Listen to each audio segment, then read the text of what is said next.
Hay un hermoso poema en el libro de Isaías. La ciudad de Jerusalén ha sido destruida por Babilonia, un gran reino del norte, y toda esta gente judía había sido enviada al exilio. Pero algunos permanecían en la ciudad y se preguntaban, ¿qué está pasando? ¿Nos abandonó nuestro Dios? Sí, porque se suponía que Jerusalén sería la ciudad desde donde Dios reinaría sobre la tierra, trayendo paz y bendición a todos. Ahora, Isaías estaba diciendo que la destrucción de Jerusalén era un mal que ellos mismos habían causado, pues se habían apartado de su Dios, corrompiéndose. Así que su ciudad y su templo fueron destruidos. Todo parecía haberse perdido. Pero el poema sigue.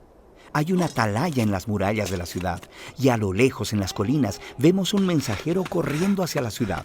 Él corría y gritaba, ¡buenas nuevas! Isaías dice, ¡qué hermosos son sobre los montes los pies del que trae buenas nuevas! ¡Hermosos pies! Sí, son hermosos, porque traen un hermoso mensaje. ¿Cuál es el mensaje? Que a pesar de la destrucción de Jerusalén, el Dios de Israel sigue siendo rey. Dios mismo va a regresar. Y el atalaya canta de gozo por las buenas nuevas de que su Dios todavía reina. Ahora, en el Nuevo Testamento nos encontramos con la misma frase, buenas nuevas, que en griego se traduce como evangelium, también traducido como evangelio. Así que cuando los cristianos dicen, crees en el evangelio, ellos quieren decir, crees en las buenas nuevas. Sí, pero no solo cualquier buena nueva. En la Biblia, la frase siempre es el anuncio del reino de un nuevo rey. Y en el Nuevo Testamento, los evangelios usan la frase para resumir todas las enseñanzas de Jesús. Ellos dicen que Él iba proclamando las buenas nuevas del reino de Dios. Jesús se vio a sí mismo como el mensajero que trae las buenas nuevas de que Dios reina. Sí, pero la manera que Él describió el reino de Dios sorprendió a todos. O sea, piensa. Un reino poderoso y exitoso necesita ser fuerte, que puede imponer su voluntad y derrotar a sus enemigos. Pero Jesús dijo, el mayor en el reino de Dios es el más vulnerable, es el que ama, el que sirve al pobre. Él dijo que vivimos bajo el reino de Dios cuando respondemos al mal amando a nuestros enemigos, perdonándoles y buscando la paz. Es un reino al revés. Jesús también dijo que el reino estaba llegando con él. Sí, por ejemplo, hay una historia interesante donde hay un oficial romano de alto rango y él viene a Jesús rogándole que sane a su siervo. Y él incluso llama a Jesús su Señor y reconoce a Jesús como su autoridad. Y Jesús alaba a este hombre por reconocerlo como nadie lo había hecho todavía. No solo que Jesús estaba anunciando el reino de Dios, sino que era rey. Y así se riega la voz de que este hombre judío de Galilea hablaba y actuaba como que era el rey de Israel. Él nombró a 12 discípulos, siendo esto una imagen de las 12 tribus de Israel, sanando personas, perdonando sus pecados. Y todo esto amenazó a los líderes de Israel, hasta que finalmente decidieron matarle. Y Jesús se los permitió. Sí, lo cual era algo bien extraño si quiere ser el rey. Tienes razón, pero para Jesús era lo que tenía que pasar. Jesús vio el pecado y la devastación de su pueblo Israel como una pequeña muestra de toda la condición humana, cómo toda la humanidad se rebeló contra Dios, resultando en tragedia y devastación para todo el mundo. Así que, ¿cómo es que Dios traería su reino a este mundo? Jesús creyó que sería a través de un sacrificio de amor por sus enemigos. Por eso en los evangelios, la crucifixión de Jesús se representa como la coronación del rey de los judíos. Sí, él recibe una corona, también recibe una capa. Él es exaltado, levantado, no a un trono, sino a una cruz. Qué hermosos son los pies que traen buenas nuevas. Y las buenas nuevas ahora son que Jesús ha derrotado la muerte y que Él reina como rey. Él mismo ha perdonado nuestro pecado y corrupción y los ha conquistado con su vida y amor. Y Él envió a sus seguidores a seguir anunciando las buenas nuevas de este reino al revés, invitando a todos a que muestren su lealtad a Él, el Rey que derrotó la muerte con su amor.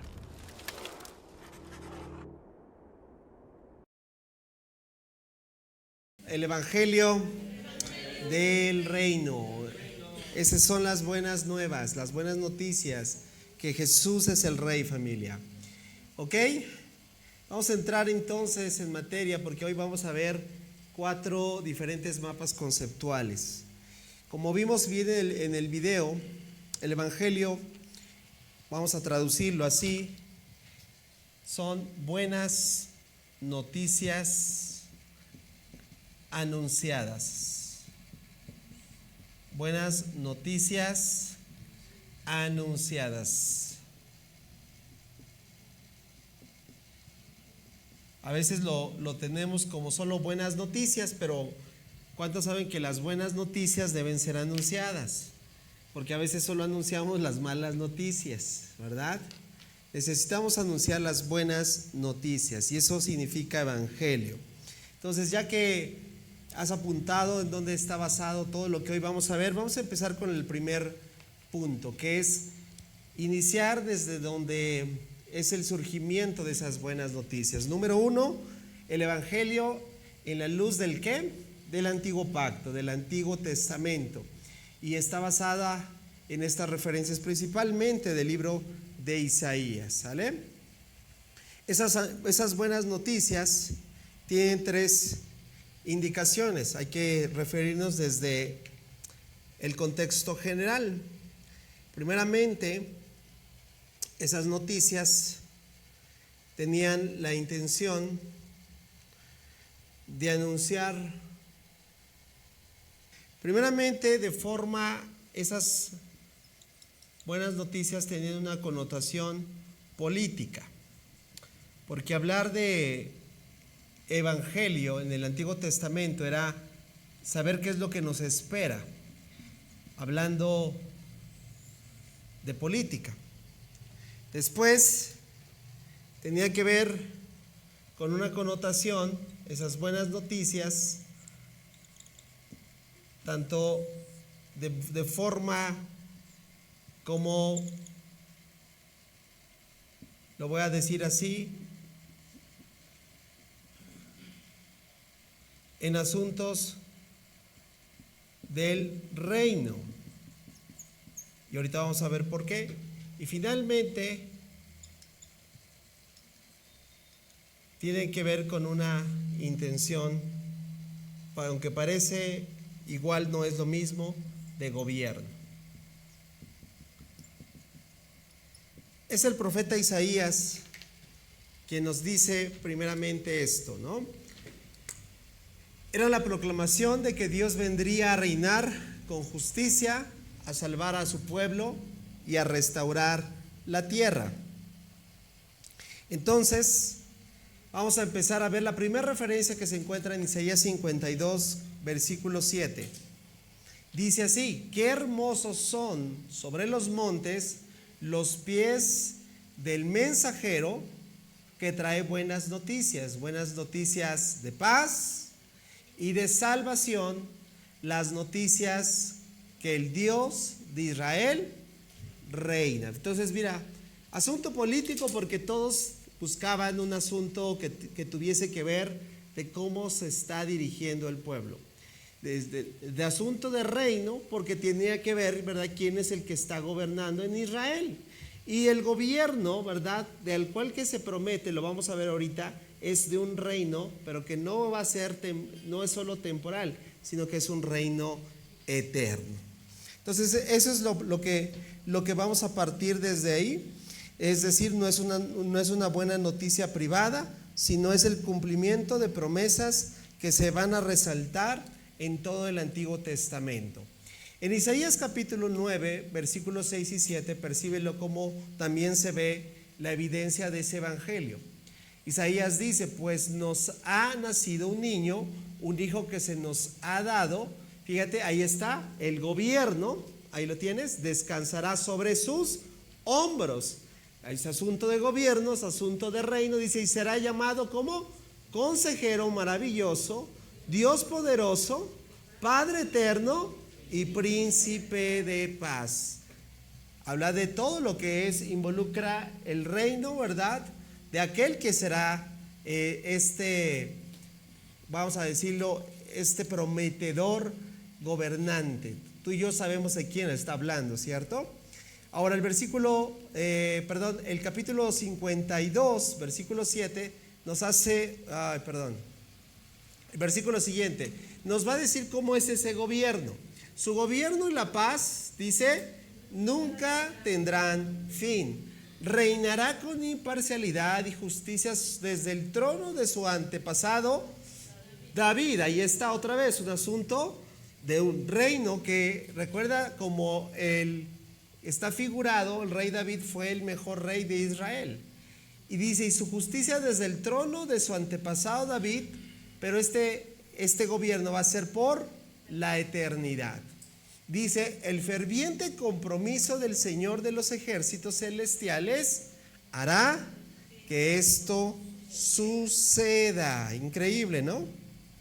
Y una referencia más, que el profeta Isaías también nos habla acerca de 3 buenas noticias que tienen que ser anunciadas, que tienen que ver como política, reino y gobierno.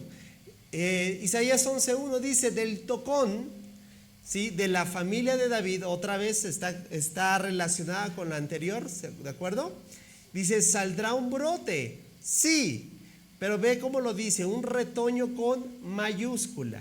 Está hablando de una persona, no está hablando de una ramita, está hablando de una persona. Ese retoño con mayúscula dice, un retoño nuevo que dará fruto de la raíz vieja. ¿Qué es lo que está diciendo todo esto en estas referencias? Isaías y los profetas están diciendo eso, ¿verdad? Es una proclamación política, social, pero sobre todo es lo que yo quiero decir aquí. Lo que hace diferencia que estas buenas noticias es que estas buenas noticias no solo son políticas ni sociales, sino son, di conmigo, espirituales. Espirituales.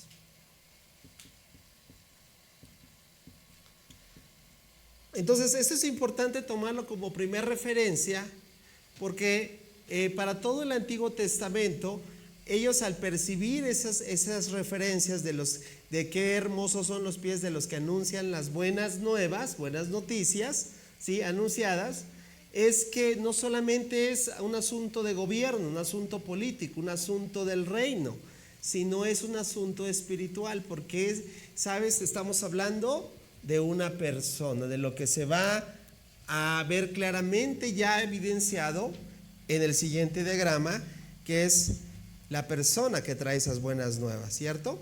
Entonces, podemos decir que el Evangelio, familia, no es solamente una buena noticia privada para el alma. Algunos pueden concluir que es una buena noticia, que es decir, que el Evangelio es un asunto que de alguna manera beneficia a cualquier sociedad. Históricamente, si lo puedo decir, es verdad. Cualquier escucha bien, sociedad o comunidad o grupo de personas que se acerca al Evangelio, voy a decirlo así, va a ser un grupo de personas diferente. ¿Estás conmigo? Va a cambiar su sociedad, es decir, es bueno. Eso es importante, es decir, va a haber un cambio de perspectiva de cómo viven, y esa comunidad históricamente se ha visto a través de la iglesia. Y cuando vemos comunidades transformadas, hace tiempo, recuerdo que hubo un documental que fue muy popular, porque presentaba cómo se presentaban comunidades que creían en el Evangelio a lo largo de todo el mundo y cómo esas comunidades eran transformadas. Esos documentales se llamó Transformaciones. Hubo 1, 2, 3 y no sé cuánto. Es decir, el Evangelio por sí solo, familia, claro que trae buenas noticias para el nivel, digamos, del alma. Pero lo que yo quiero decir es que no solamente trae unas buenas noticias para el nivel del alma, es decir, para la vida diaria. Algunos podemos pensar y reducir el Evangelio a que, bueno, yo estoy yendo a ese lugar porque quiero ser una persona diferente. Está bien, no me malinterpretas. Está bien, claro que sumamos a eso. Pero si solo estás tomando el Evangelio para, voy a decirlo, en esta parte, estás tomándolo incompleto. ¿Sabes por qué? Porque el Evangelio no solamente es en el asunto, otra vez, de cuestión del alma, es una cuestión sumamente espiritual. Entonces, ¿qué estaría faltando en esto? Que el Evangelio te proporciona la verdad, para que tú tengas un destino eterno con Dios. Eso es lo más importante. Porque ¿de qué nos serviría que aquí y el ahora pudiésemos, voy a decirlo así, más morales, que eso está bien, ser personas que hacen buenas cosas, si al final de cuentas nuestra vida se pierde? ¿Te das cuenta? El Evangelio no solamente cambia el tiempo presente, cambia nuestro destino final y eterno. ¿Lo vamos comprendiendo? Por eso, entonces, desde el antiguo pacto, más allá, porque mira, cuando tú lo ves, cuando obviamente el Señor Jesús entra y tú ves que todo lo cuestión político, social, de gobierno, el pueblo de Israel solo estaba esperando esta parte. ¿Sabes por qué? Porque en el tiempo que el Señor Jesús viene, ellos estaban deseosos de que viniera ese Mesías, porque representaba principalmente la figura política que los iba a llevar para que no tuviesen, ¿verdad?, que estar bajo el yugo opresivo del imperio en turno, que era el imperio romano. Y entonces se limitaron a ver que como Jesús no entró en un gran corcel como encontraban los grandes mandatarios, ¿sí?, sino todo lo contrario. Tú conoces cómo entró, lo vimos este año, ¿verdad?, de nuestra serie de Zacarías. Humilde, como el profeta bien lo dijo de Zacarías, ¿sí?, en un pollino, en un hijo de asna. Y desde ahí empezó a traer un conflicto. ¿En qué? Porque ese no era el que solamente ellos esperaban a nivel de política, reino y gobierno, sino que Jesús sabía que su reino no era de este mundo.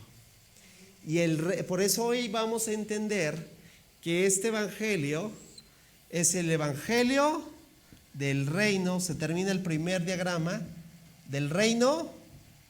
Por eso las parábolas ahorita lo vamos a ver, del reino de los cielos.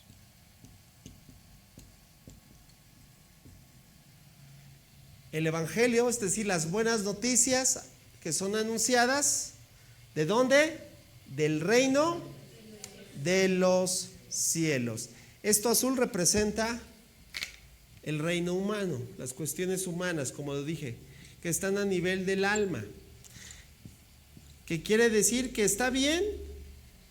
Si hay cambios políticos, lo necesitamos. Si hay cambios sociales, ¿cierto?, de gobierno. Pero de nada serviría si nos quedamos aquí y no cambia lo más importante, que es nuestro destino espiritual, que es una eternidad con o sin Dios. ¿Vamos bien hasta ahí? Bueno, esa es la primera parte. Versículo 10, ya lo leímos. En ese día, el heredero del trono de David será, mira, ahí está, con eso concluimos.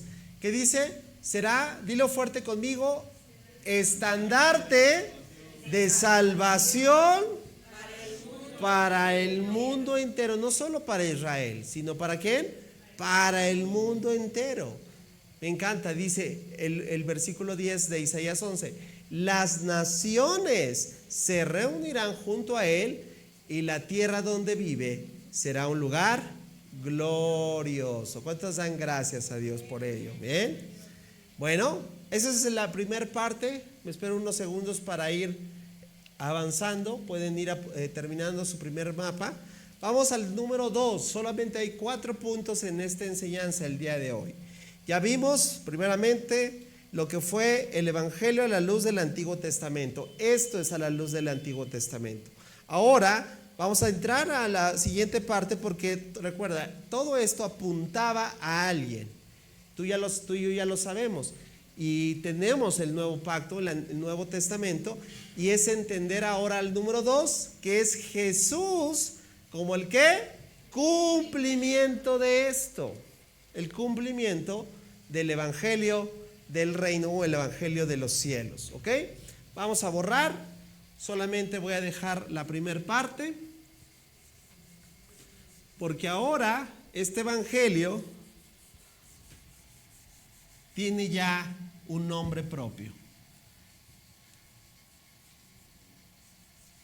Y a lo mejor tal vez tú no lo sabías, pero viene aún desde su nombre, ¿sí? Y esas buenas noticias, lo va a poner aquí, sabes, tienen nombre propio. Y su nombre es, como lo dijo Isaías, será admirable consejero, ¿va? ¿Qué más?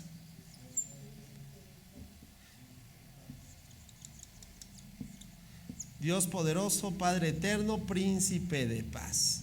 Jesús. En su nombre está también la obra más gloriosa de la eternidad. En su nombre está la obra principalmente que Él vino a traernos. ¿Y sabes qué quiere decir Jesús?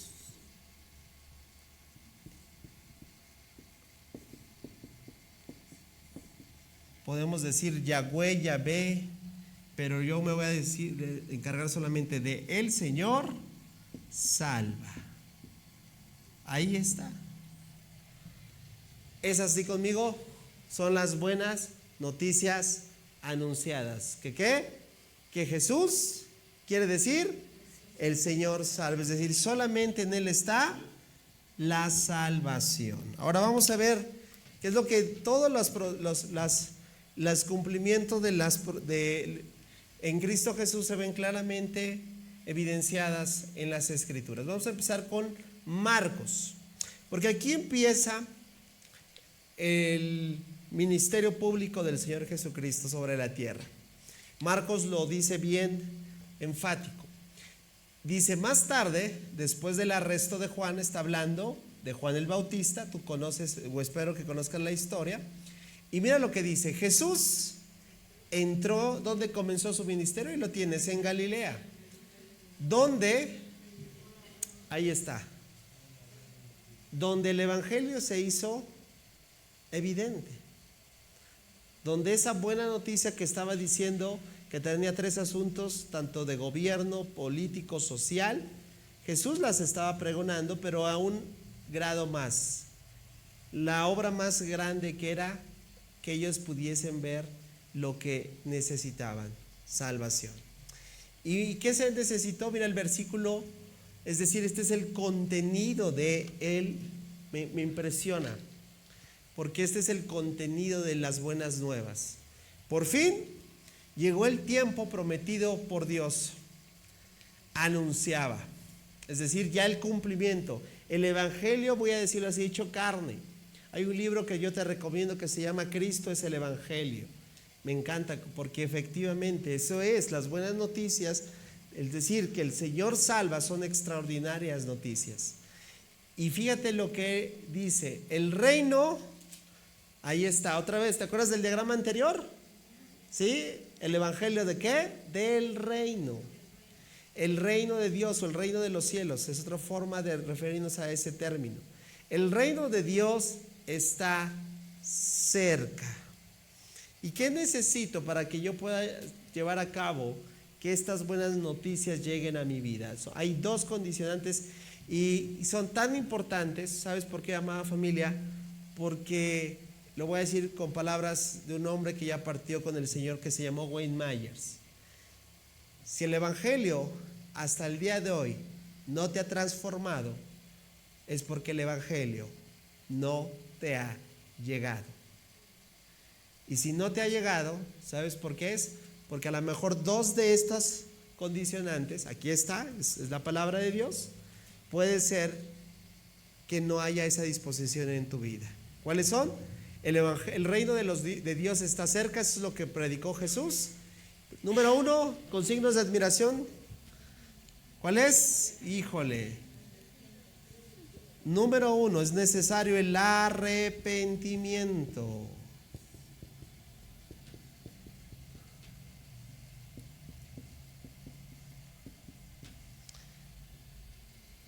El arrepentimiento.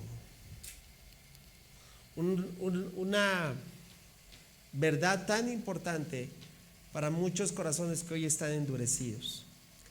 ¿Cómo se van a poder dar cuenta de lo mal que están, de lo mal encaminado que pueden estar sus caminos del hombre? Solamente hasta que reconocen, ¿cierto?, que sus caminos son malos.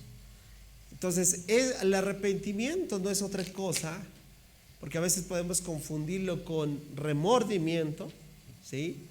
Y el remordimiento pues es, mira, una tendencia, si hay algo que en tu vida, por así decirlo, está como un patrón, no sé, cualquier hábito que tú quieras llamarle, pero que es una tendencia una y otra vez, y está ahí en tu vida, y puedes decir, no, esta es la última, ¿verdad? Y pasan 2 días y reincides, y otra vez dices, no, esta es la última, ya no lo vuelvo a hacer, como el niño, ¿ah? Que jugaba, y después pasan otros 3 días y se vuelve a conseguir. Esa persona no está arrepentida. ¿Estás de acuerdo? Esa persona solamente tiene remordimiento. A lo mejor vio una película de terror del arrebatamiento y se espantó y dijo, ahora sí, Señor, ya la de veras. ¿Ah? O vino un sismo, ¿verdad? Y entonces esa vez fue corriendo al templo y dijo, bueno, esta vez ya voy a ir al templo. Ya, Señor, ahora sí me voy a portar bien. Porque se sintió bien fue el temblor. Por cierto, ¿sabes cuándo he visto únicamente el auditorio abarrotado de Creación y Vida Ojo de Agua? El domingo posterior al temblor del 2017. Yo no estoy juzgando a nadie, yo solamente estoy escribiendo lo que yo me tocó ver. Y después de que pasaron las semanas, ¿qué crees? Hubo muchas personas que ya no volví a ver, jamás. Porque tal vez esas situaciones pueden hacernos pensar, ¿verdad? Que ahora sí, pero eso no es arrepentimiento, no es otra cosa. Aquí lo voy a poner abajo, que un cambio de mente, un cambio de pensamiento, un cambio de actitud, un cambio de ver lo que antes hacíamos. ¿Sí? Solamente cuando nosotros nos damos cuenta que está mal lo que estamos haciendo. Aquí cito uno de los padres de la iglesia que dijo, solo se puede redimir lo que se reconoce. Eso es arrepentimiento. Es decir, ¿cómo voy a poder yo disponer mi corazón si estoy convencido que lo que estoy haciendo está bien? ¿Estás de acuerdo? ¿Cómo puedo yo recibir la obra del Señor si no le reconozco que le necesito? ¿Sabes a cuántas personas yo les he dicho, oye, es que tú necesitas salvación? ¿Y sabes qué me han contestado? ¿Pero salvación de qué? Yo estoy bien, ¿de qué me va a salvar? ¿Necesitan qué? Cambiar ese chip, por así decirlo, esa mente que los hace pensar que está bien. Mira, hoy en día el ser humano piensa que está bien. Familia, ¿cierto o no así pensábamos? ¿O no? Así pensábamos, ¿no? ¿Cuántas personas has invitado, verdad, a asistir a este lugar y te dicen, no, pero ¿ya qué voy? Yo estoy bien, yo no necesito que vayan los que sí están bien amolados. No tengo tiempo, dicen. Necesitamos, mira, por eso, ahí te das cuenta que el evangelio no puede. ¿Sabes cuál es una de las primeras, de hecho la primera doctrina fundamental? Tú vas a Hebreos capítulo 6 y empiezas a ver las enseñanzas elementales, esa es doctrina que tenía la iglesia, el libro de Hebreos, y empieza con doctrina fundamental número 1, arrepentimiento de obras muertas. Ese es el inicio del evangelio. Es decir, cada vez que una persona llega al Señor tiene que ¿qué? Que darse cuenta de ¿qué? De su condición, ¿cierto o no? Yo he escuchado muchos testimonios que cuando llegan por primera vez a este lugar y empezamos a hablar, porque ¿cuántos saben que la palabra por sí sola nos confronta o no? La verdad es como una espada más cortante de 2 filos, ¿verdad? Penetra. Y he escuchado testimonios de personas que dijo, ay, seguro mi esposa ya fue a contarle todo el chisme al pastor, ¿verdad? Porque ahí nada más me estaba tirando a mí. Así han dicho, ¿sabías?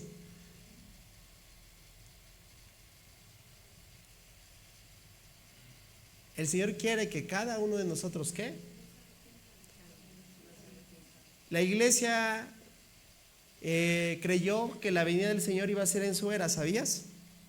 Y como pasaban los años, empezaron a cuestionar, no, el Señor está tardando. Y el apóstol Pedro contestó, no es que se está tardando, es que Él es lento para la ira, grande en misericordia, que no quiere que nadie perezca, sino que todos procedan al ¿qué? Ahí está. Jesús empieza su ministerio y son las palabras que Juan el Bautista empezó a pregonar en su ministerio, porque Juan el Bautista fue el que fue comisionado por Dios para abrir brecha, para preparar el camino, y hace exactamente el mismo mensaje. Analiza el mensaje de Juan el Bautista y analiza cómo el Señor Jesús inicia su ministerio, y es las mismas palabras: arrepiéntanse. Pero no solo es el único. ¿Por qué? Y aquí va a haber una condicionante, porque ustedes me van a decir qué es primero, si el arrepentimiento o el segundo. Arrepiéntanse de sus pecados. 2, y crean. ¿Qué es creer? Lo voy a decir así fuerte: confiar. Bueno, ¿y qué necesitamos para confiar? Di conmigo: fe. Ahí está. Lo voy a poner aquí con negro.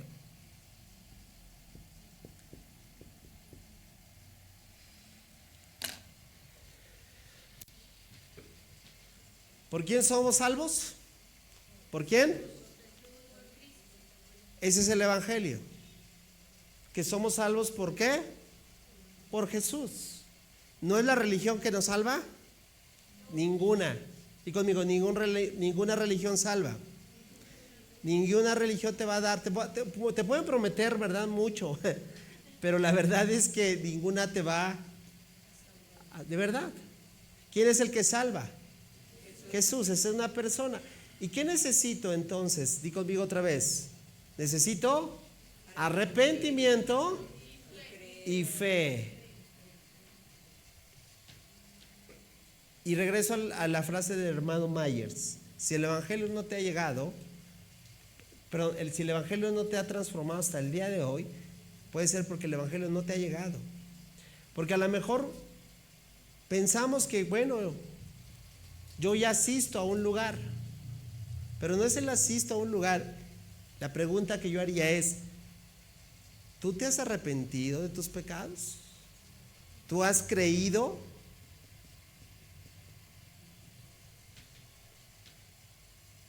El mundo necesita arrepentirse y creer en el Señor Jesucristo. Tú vas a la carta a los Romanos, que es precisamente lo que ahorita estamos enseñando en el Instituto Bíblico, o estoy enseñando, y sabes, es el tratado número 1 para hablar acerca de lo que es la justificación por la fe. ¿Qué quiere decir eso? Que el Señor Jesús, en su obra redentora, nos justifica delante de Dios. ¿Por qué? Por la fe en Él. ¿Por la fe en quién? En Él, ahí está. Y eso es el Evangelio. Lo que Cristo Jesús hizo desde un inicio: arrepiéntanse y crean. Cambien su manera de vivir. Familia, ¿tú crees que a lo mejor no necesitas? Porque a veces pensamos que la fe puede venir por automático. ¿Yo sabes? Y si yo no me he arrepentido, ahora te das cuenta por qué no estoy creyendo. Yo solamente te hago preguntas. ¿Yo podré creer si no estoy arrepentido? ¿Yo podré tener fe si primeramente no hay este ejercicio? Porque yo creo que cambiaría si el Señor dijera: el reino de Dios está cerca, crean en la buena noticia y arrepiéntanse. No, dijo primeramente: arrepiéntanse de sus pecados y crean en la buena noticia. Si tú vas otra vez a Hebreos capítulo 6 en adelante, la primera doctrina fundamental es arrepentimiento de obras muertas. ¿Sabes cuál es la segunda doctrina fundamental? Chécalo, ahí en casa. Fe en Dios, dice. Wow. Entonces, yo creo que aquí, voy a decirlo así, está el meollo de tal vez por qué hasta el día de hoy tú puedes decir: es que esa persona o aquel, pues como que dice que sí, pero no ha rendido su vida. Y aquí estará que la respuesta. Necesitamos seguir predicando el Evangelio como es. Arrepiéntanse de sus pecados y crean la buena noticia. En el Evangelio de Lucas ahora vamos a ver las otras referencias. 18:21, presta atención cómo se ve claramente el cumplimiento, que Jesucristo es el cumplimiento de esa buena noticia. Él viene del desierto, de haber pasado 40 días, 40 noches, donde fue probado por el enemigo, y está en la sinagoga y abre el rollo de Isaías, y tú sabes dónde está esta cita, y empieza a leerlo. El Espíritu del Señor, precisamente, está sobre mí, porque me ha ungido para llevar, ahí está, el Evangelio. Buena noticia, por eso el Evangelio siempre lo vas a encontrar con mayúsculas. Buena noticia.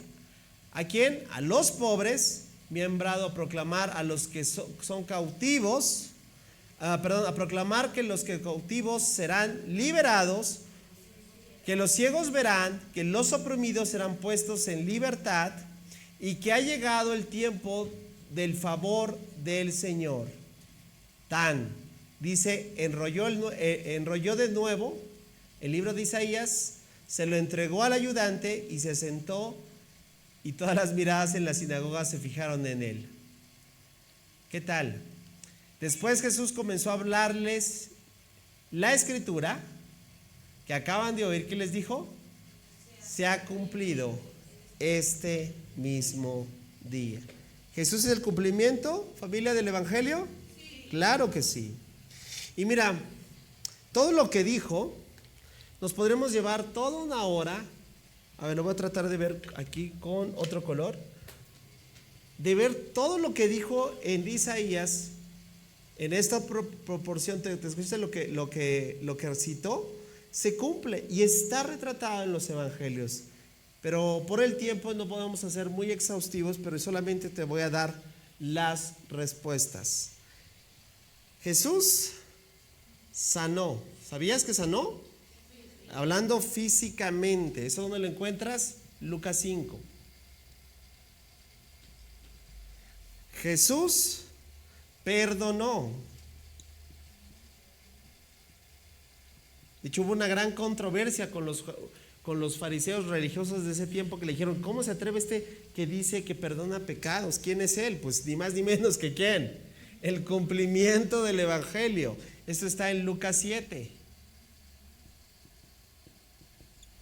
Jesús expulsó demonios.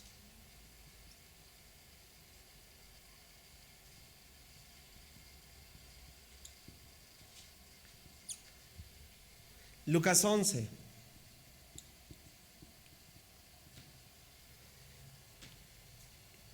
Y Jesús predicó a los pobres.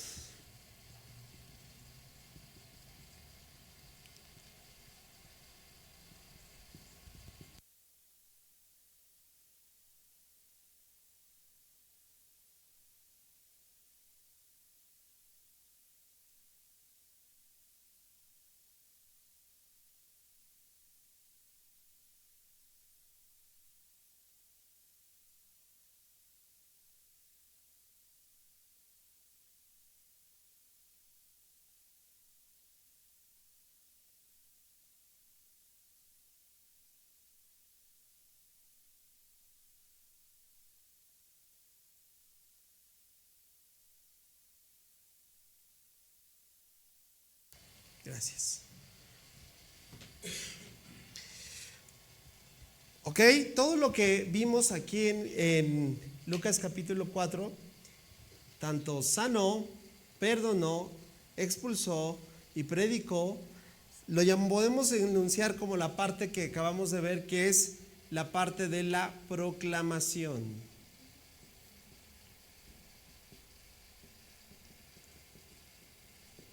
Porque es lo que él citó en Isaías, que se cumple en Jesús. Pero del otro lado nos vamos a ver también no solo como su proclamación, sino vamos a ver también su identidad.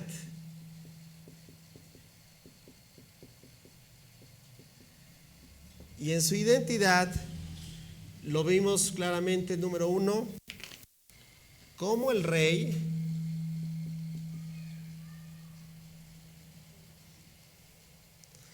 Pero no cualquier rey, sino es el rey humilde.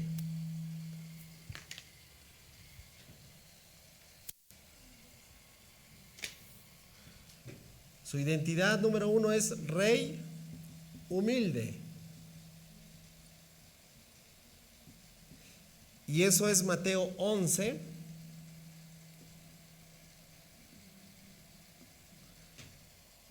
Número 2, su identidad está como el siervo.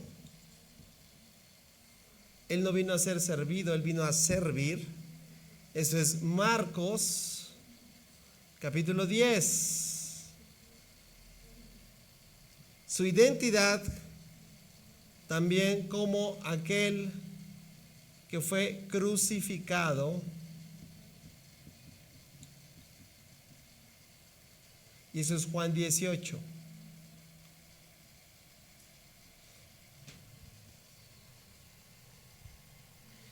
Y última identidad, que es el rey que viene a ser entronizado, es decir, que el que ocupó el trono, porque si no, no se cumpliría todo lo que dijo en Isaías.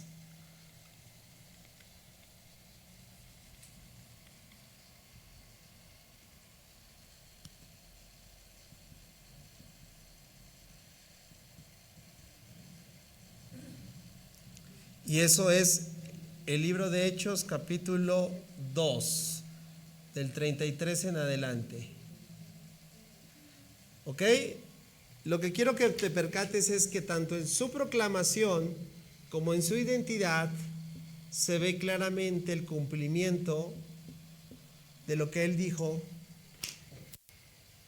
en Lucas capítulo 18 al 21. Analízalo. Ahora se cumple que sanó, perdonó, expulsó demonios, predicó. O sea, todo lo que dijo habla de su rey, de su identidad como rey humilde, como siervo, como el rey crucificado y el rey entronizado. ¿De acuerdo? Eso es lo que el Señor Jesús, podemos ver, mira aquí, una de las referencias que yo puse, Mateo 11, 29. Pónganse mi yugo, déjenme enseñarles, porque yo soy humilde y tierno de corazón, y encontrarán descanso para el alma. Marcos 10, 45, ahí está la otra referencia de su identidad. Pues ni aún el Hijo del Hombre, hablando de él, dijo, vino para que le sirvan, sino para servir a otros y para dar su vida por rescate de muchos. ¿Vamos bien hasta ahí, familia? Ok.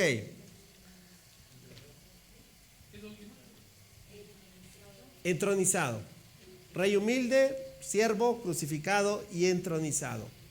Les repito las citas: Mateo 11, Marcos 10, Juan capítulo 18 y Hechos capítulo 2, 33 en adelante. Ok.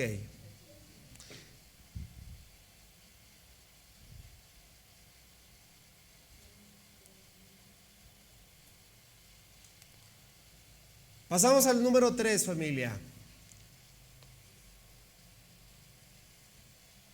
El Evangelio ahora no solamente nos podemos decir desde el Antiguo, a la luz del Antiguo Testamento, que se cumple en Cristo Jesús. Ahora vamos a verlo en todo lo que transforma la realidad, o mejor dicho, cómo vamos a ver que actúa en nosotros, en la iglesia, en decir, en todo lo que es nuestra identidad como hijos de Dios. Y es lo que a mí me encanta poder percibir día a día. Entonces voy a tener que, ahorita les doy unos minutos para que lo sigan apuntando.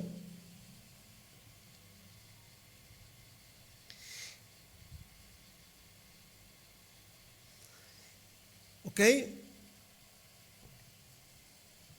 Y me encanta porque este es el mensaje que el apóstol Pablo predicó. No predicó otro más que el evangelio del reino. Y haciendo evidente algo, que el evangelio del reino, ¿qué hace el evangelio del reino? Ahí lo tienes. ¿Qué hace el evangelio del reino? Transforma, familia, transforma. Otra vez lo que te dije hace rato. Si no te ha transformado, puede ser otra vez que no te ha llegado. Bueno, ¿cuántos pueden decir, por la gracia de Dios, no estoy diciendo total, pero que ya ese evangelio realmente nos sigue transformando. ¿Sí? ¿Si hay evidencia? Yo espero que sí. Ahora, a muchos, bueno, yo me incluyo, de verdad, con honestidad, me falta un montón. ¿A ti también? Bueno, dices, no tanto, a lo mejor a ti más. Puede ser que a mí me falte más, pero la gran verdad es que yo quiero que el Evangelio siga transformando mi vida, transformando mi realidad, que siga cambiando mi manera de pensar. Cada oportunidad que tenemos de acercarnos a las verdades de Dios, familia, cambia nuestra manera de pensar. Cambia nuestra manera primeramente de pensar. ¿Sabes por qué? Porque si cambia nuestra manera primero de pensar, el siguiente paso es que va a cambiar nuestra manera de actuar. Y yo no he podido comprobar que una persona cambie su manera de actuar si primero no cambia esto, su forma en cómo piensa. ¿Y sabes por qué? Tal vez una persona no cambia hablemos de cualquier hábito X o hábito Y, porque así piensa. Y si piensa erróneamente, su conducta será errónea. Y para que primeramente su conducta cambie, tiene que cambiar su manera de pensar. Muy bien, ahí está. Ahora sí, vamos a empezar a leer la primera referencia. Ahora vamos a ver en las cartas paulinas cómo se ve ese evangelio evidente. Vamos a empezar con la primer Romanos, los primeros versículos. Dice el apóstol Pablo: yo, Pablo, esclavo de Cristo Jesús y elegido por Dios para ser apóstol y enviado a predicar su evangelio. Ahí está. ¿Su qué? Buena noticia. ¿Ya lo viste otra vez? Lo único que va a quedar para mi siguiente es esto. Buena noticia.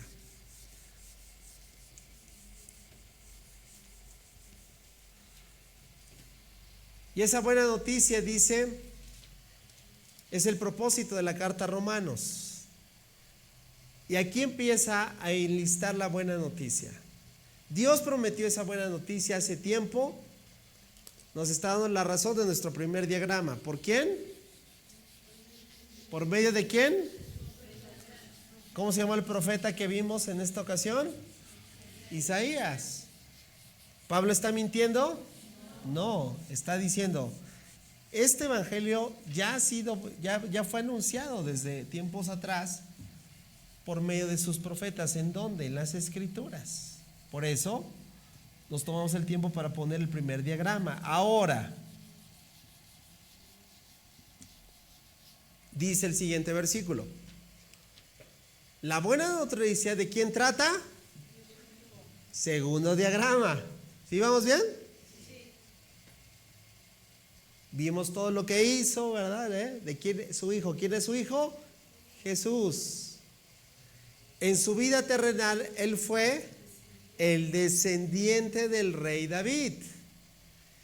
Versículo siguiente: y quedó demostrado que era el Hijo de Dios cuando fue resucitado de los muertos mediante el poder del Espíritu Santo. Dice, él es Jesucristo. Ya no dice Jesús, sino le da el término de Jesús Cristo, ¿cierto? ¿Y sabes qué quiere decir Cristo? El ungido. ¿Y sabes quién era el ungido? El Mesías, el que el pueblo de Israel estaba esperando. Y el apóstol Pablo, que era un judío, le da todo el crédito a decir que Jesús es el Cristo. Y por eso dice, él es Jesucristo nuestro Señor, nuestro Curios, el título que se le daba al emperador, al gobernante. Y el apóstol Pablo le está diciendo que él es el Señor de eso era, voy a decirlo, hasta en este tiempo peligroso poder confirmar esa verdad. Bueno, vamos entonces a pensar cómo todo lo que viene a raíz de esto lo vamos a enlistar en 4 verdades. Ahorita lo vamos a ver. Siguiente cita es Colosenses capítulo 1, versículo 13 y 14. Pablo nuevamente dice, pues Él nos rescató del reino de la oscuridad y nos trasladó al reino de su Hijo amado. Versículo siguiente, quien compró nuestra libertad y perdonó nuestros pecados. Ok, esa es la referencia que puse, pero aquí en estas dos referencias voy a utilizar las 4 verdades que acabamos de ver, porque las buenas noticias sí son acerca de Cristo, pero este es lo que puede hacer la diferencia en la vida de 4 verdades que Jesús hizo en nosotros. Mira, Cristo primeramente resucitó.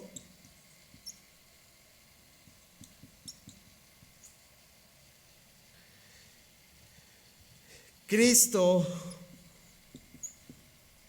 reinando. Cristo sometiendo a los enemigos.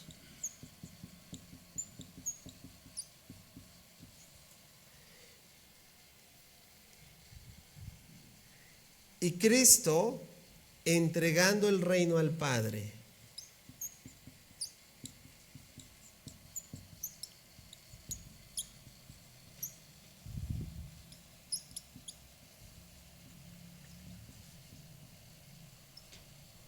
¿Ok? Hay una cita que es cardinal, que no la coloqué, pero porque es importante que tú la veas en casa, y es esto. Primera de Corintios 15. Primera de Corintios 15, muchos lo llaman la columna vertebral de la fe. ¿Por qué? Porque en Primera de Corintios 15 se aborda precisamente la obra que Cristo Jesús es. De hecho, los primeros cristianos veían a Primeros de Corintios 15 como un credo. Analízalo en casa, es decir, una declaración corta de fe de lo que Cristo Jesús hizo. ¿Sale? Y te vas a dar cuenta que efectivamente el capítulo principalmente habla de esta obra, de la resurrección. ¿Por qué? Porque si Cristo no resucitó, entonces no sería el cumplimiento de ¿qué? De esas buenas noticias. Lo estoy resumiendo de esta forma. 2. Si Cristo Jesús no resucitó, entonces Él no podría ser el rey que esperaba. Si Cristo Jesús no resucitó, no sometió ¿a quién? A esos poderes que dice Pablo, ¿verdad? Que Él sometió a todo lo que estaba en nuestra contra, a todos lo que Él tenía, lo que nos tenía, voy a decirlo, presos. Y si Cristo Jesús no resucitó, Él no pudo hacer la obra final, que es entregarlo el reino al Padre. Y todo eso está, por ejemplo, esto para que lo veas en los versículos 24 al 28 de Primera de Corintios 15. Por eso, familia, estas buenas noticias nos dicen algo a nosotros como hijos de Dios, que tenemos de verlo como única y absolutamente la realidad que cambia nuestras vidas. El Evangelio, recuerdas que te dije hace un momento, no solamente viene en un asunto del alma. Esto, voy a decirlo, es la realidad de que el ser humano se encontraba lejos de Dios. Y otra vez lo voy a poner así, porque lo que Él hizo en esta obra, 1 Corintios 15, haciendo de la obra de resurrección, es porque Él nos está dando absolutamente, ¿te acuerdas lo que te dije? Lo que trae estas buenas noticias, que son en términos ¿qué?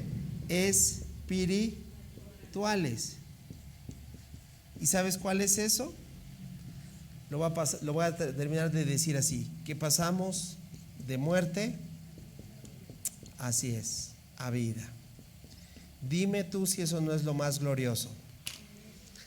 Dime tú si no eso es lo más extraordinario que nos pudo haber pasado. Sonrío, ¿sabes por qué? Porque ahora ya no estamos Ya no estamos en las condiciones en las cuales nos encontrábamos, siendo enemigos de Dios, siendo constantemente personas que hicieran lo que hicieran, ni aun sus buenas obras, dice Isaías precisamente, los podían salvar, porque sus mejores justicias eran trapos de inmundicia delante de Dios. ¿Y sabes quién es el único que pudo hacer esto posible? Cristo Jesús, quien resucitó, quien reinó, quien sometió todas las cosas y quien entregó el reino al Padre. Todo eso es la obra extraordinaria, mira, de lo que en todas las cosas, voy a decirlo de forma práctica. Jesús es el Rey entronizado que reina ahora y reinará visiblemente al final. El Evangelio no solo nos salva del pecado, sino que nos introduce a una nueva ciudadanía bajo el reino de este Rey justo. La iglesia es la comunidad del reino que encarna y proclama y vive para él. Y ese reino está presente ya, pero será consumado cuando él vuelva por segunda vez. ¿Estás conmigo? Entonces, ya que hemos llegado a esta parte, vamos a ir faltó esta: quien compró nuestra libertad y perdonó nuestros pecados. Cuarta y último diagrama que vamos a ver en esta noche, y tiene que ver con lo que este reino exige, este evangelio del reino. Ahí colócales: este evangelio del reino exige respuesta. Este evangelio del reino exige respuesta.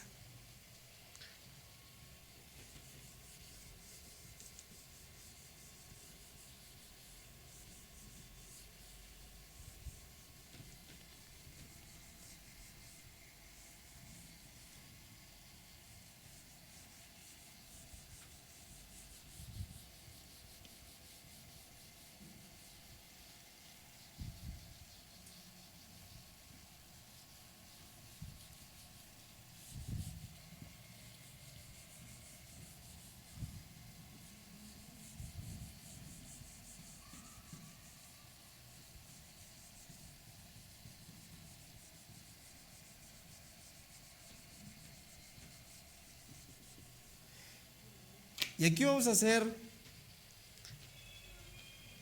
una columna, o mejor dicho, 3 columnas, donde vamos a poner primeramente lo que, ¿recuerda? El evangelio exige, ¿qué dice? Respuesta.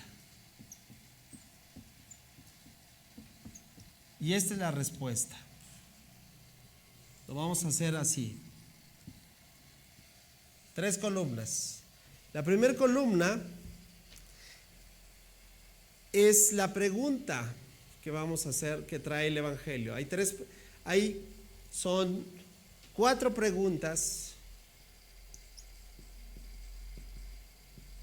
que nos va a traer el evangelio y que nos va a dar el área que tiene que ver en nuestras vidas, porque todo apunta en una particular en nosotros. Y finalmente lo vamos a ver como la aplicación. ¿Sale? En este último diagrama lo vamos a ver, obviamente, también escritural. Y la primera pregunta, precisamente, que la respuesta del evangelio da hacia nosotros, es que nos va a dar la respuesta es una pregunta existencial, pero que hoy muchos tal vez no pueden responder porque no está el evangelio en sus vidas. Pero si el evangelio está en tu vida, tú puedes responder la primera pregunta, que es: ¿quién soy? ¿Cuántos de ustedes podrían decir quién soy? ¿Qué área particularmente toca? El área de nuestra identidad. ¿Cierto? Es el área de la identidad. ¿Quién soy? El Evangelio nos dice quién somos. ¿Y sabes cuál es la respuesta de quién soy? Lo dice su palabra. El Evangelio nos los presenta. Esto es Gálatas 2:20. Ahí tú lo vas a ver en casa.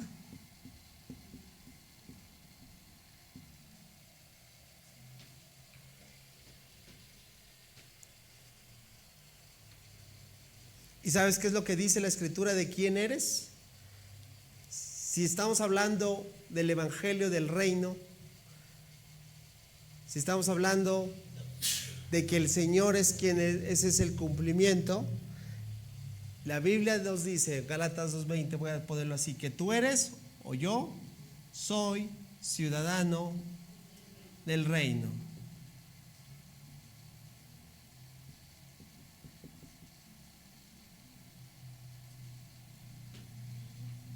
Ciudadano del reino. ¿Ahora entiendes por qué el primer diagrama?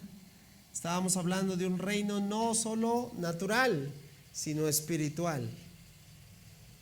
Y lo dice Pablo en Gálatas 2:20, que ya no vivimos para nosotros, sino que este ciudadano del reino, ¿sabes para quién vive?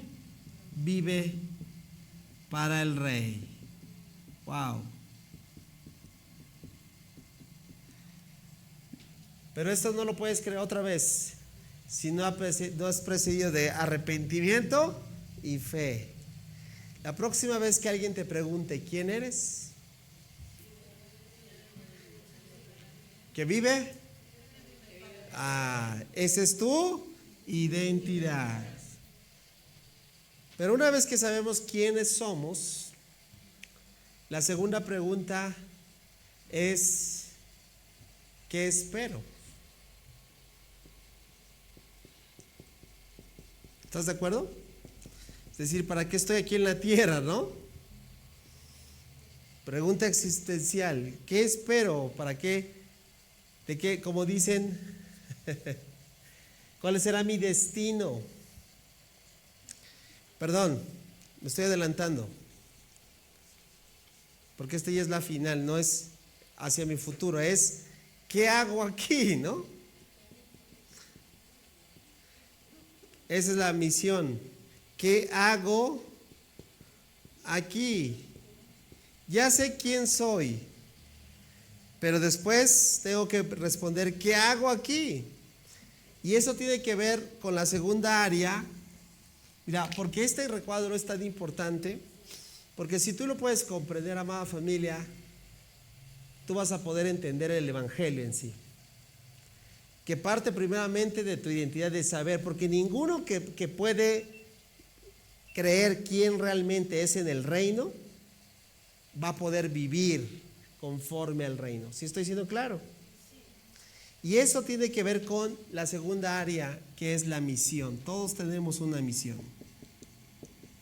Es decir, tú no estás aquí nada más de oquis tomando una enseñanza. Tú tienes una misión. ¿Por qué? Porque ya eres un ciudadano del reino que vive para el rey.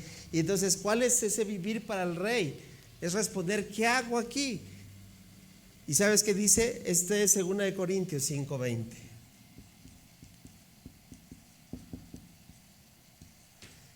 Y 2 Corintios 5:20 me dice que yo como ciudadano del reino, mi misión es anunciar ese reino. Anunciar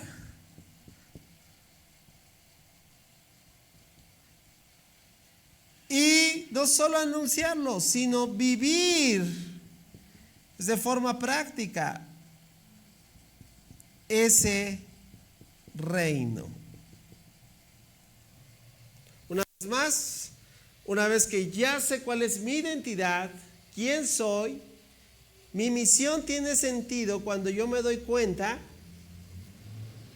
que el vivir para el rey me lleva a anunciar no solamente las buenas nuevas, sino vivir ese reino que se me ha sido otorgado. Entonces te das cuenta que la vida cristiana es sumamente práctica.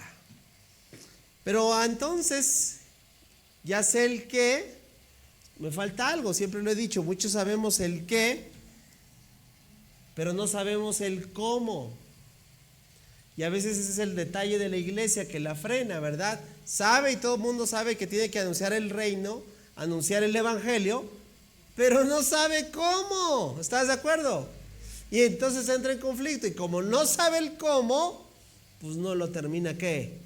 Anunciando. Entonces la tercera pregunta ahora es, ¿cómo debo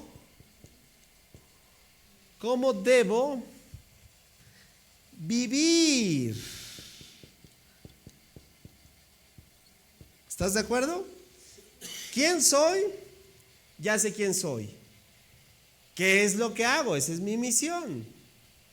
Pero ya que tengo clara mi misión, entonces, ¿cómo la voy a desarrollar? Es una cuestión que tiene en una área totalmente, voy a decirlo así, de la ética. Por eso, alguien que no vive el evangelio y que dices, oye, esto deja mucho que desear, es porque no ha entendido cómo debe de vivir. ¿Se entiende esa palabra ética? ¿Cierto? Es decir, ¿qué es lo que voy a hacer de forma práctica? Y eso es Mateo, mira, voy a decirlo así, son dos, no son dos pasajes, es todo un sermón. Y esto es el sermón del monte, Mateo capítulo 5 al 7, no 5, 7, del 5 al 7. Hemos tenido Mateo capítulo 5, capítulo 6 y capítulo 7. ¿Qué encontramos en Mateo 5, 6 y 7? Di conmigo el sermón del monte. Hemos tenido una serie completita en este lugar del sermón del monte que es ¿cómo? No hay otras palabras, ¿cómo debemos de vivir? Y empieza, bienaventurados los, porque ellos tendrán. Y entonces todo el sermón es extraordinario, pero no es otra cosa que saber cómo el creyente, el ciudadano del reino, que vive para el rey, que sabe que debe de anunciar y vivir ese reino, aplica ese evangelio a sus vidas. Y lo voy a decirlo así, es como humildad, justicia,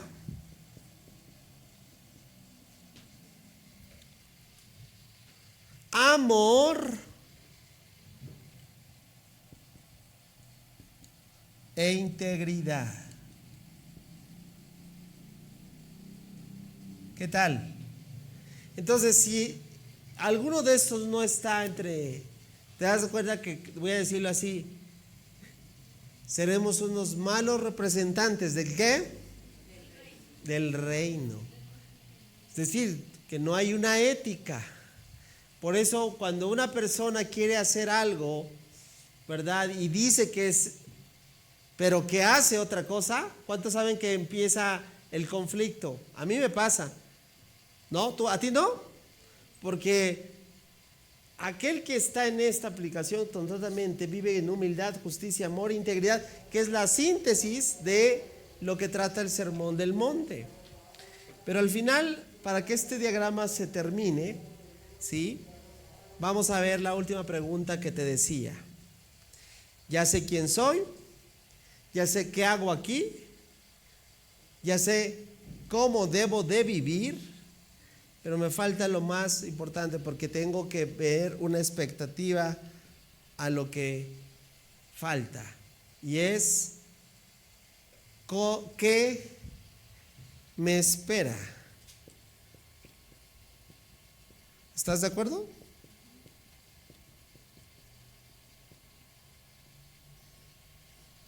Es decir, ¿qué es lo que hay más allá de lo que hoy no puedo ver? Es decir, ¿cuál es mi destino final? Y eso tiene que ver puntualmente con lo que tú y yo debemos de tener siempre. Hoy lo cantábamos un poquito.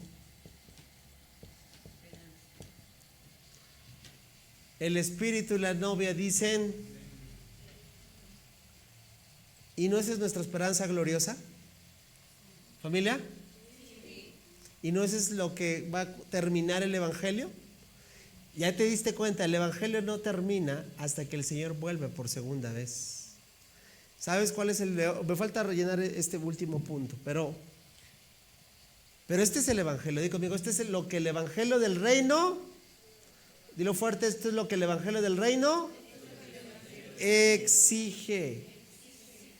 Saber quién soy, es decir, mi identidad, que tenga clara mi identidad, que tenga clara la misión, que tenga claro cuál es mi ética y tenga claro cuál es mi esperanza. Si algo, verdad, flaqueamos, es tal vez porque no sabemos quién somos, no sabemos qué es lo que estamos haciendo, no sabemos cómo debemos de vivir y no tenemos expectativa hacia el futuro. ¿Te das cuenta? Termino el recuadro y voy a terminar orando. Dice, y esto no es otra cosa que Apocalipsis 21.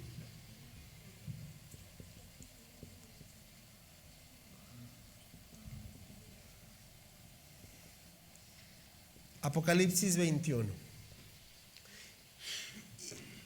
Y sabes, increíble, porque Apocalipsis 21 no se trata como algunos piensan de ir al cielo. Claro que vamos a ir al cielo.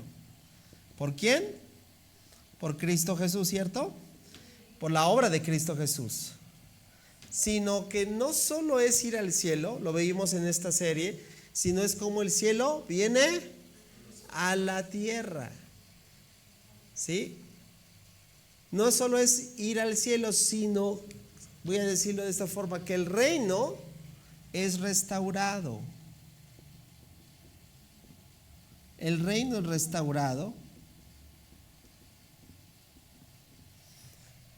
Y entonces podemos decir que todas las cosas, por eso en el lenguaje de Apocalipsis dice, todo es hecho nuevo. Familia, este es un cuadrante que nos habla claramente de lo que el Evangelio del reino exige respuesta. Otra vez, que puedas responder. Ahora, esto está bonito del pizarrón, pero esto no es para una pizarra. Esto es ¿para qué? Para un corazón, para una vida que sabe quién es, que sabe qué hace aquí, es decir, que sabe cómo debe de vivir y qué le espera. Voy a decirlo así, familia, ¿por qué no hemos logrado tal vez lo que deberíamos de estar logrando como cuerpo de Cristo? Voy a decirlo así, porque la iglesia tal vez todavía no sabe quién es, o porque la iglesia todavía no sabe qué hace aquí. ¿Estás conmigo? ¿Qué es lo que debe? ¿O por qué no sabe cómo? Mira, ¿sabes qué causa un mal ejemplo un mal ejemplo ¿sabes qué es lo que causa un mal ejemplo en el reino? Que muchos no se acerquen. ¿A quién? Al Evangelio. ¿Cierto, no? Te lo voy a decir así, porque muchos que no tienen una ética, que no saben cómo deben de vivir, terminan siendo piedras de tropiezo para que otros puedan llegar. Pero algunos, ¿sabes? Creyentes piensan que yo ya llegué, yo estoy en el 1, 2 y 3, y se olvidan de que esto tiene que anunciar y vivirse. ¿Y qué pasa? Se cae en un concepto de que la iglesia es un club social y estamos bien nosotros, mira nada más a todo dar, ya estamos aquí, todos me caen bien, pero si empieza a llegar uno que es diferente, que ya lo veo feo porque no, ya está, se olvida de cuál es la misión. Como yo ya llegué, algunos piensan, digo, pues ya compré un boleto para ir al cielo, pero no solo es el reino restaurado. ¿Dónde termina el clímax de este evangelio precioso? Cuando el Señor Jesús vuelva. Esto es lo que exige. Mi oración es que podamos seguir creciendo en nuestra identidad. Todavía hay muchos de nosotros que todavía no nos vemos como lo que el Señor nos ve. Todavía hay muchos de nosotros que no sabemos de qué se trata el Evangelio. Todavía hay muchos que todavía no sabemos cómo debemos de vivir y pensamos que todo se trata de reglas y reglas y reglas, ¿verdad?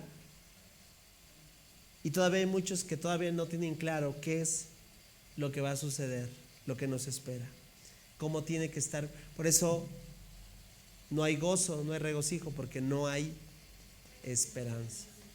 Por eso el pasado COVID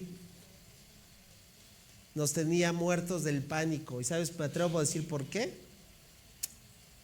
Porque sabíamos que si contagiábamos y partíamos de este mundo, no teníamos tan clara en algunos casos cuál era nuestra esperanza gloriosa.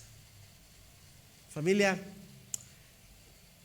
yo espero no haber sido tan técnico, aunque fue una sesión bastante técnica, pero repleta de verdad, repleta de llevarlo al siguiente paso, que es vivirlo. Y para eso necesitamos la gracia y el favor de nuestro Señor.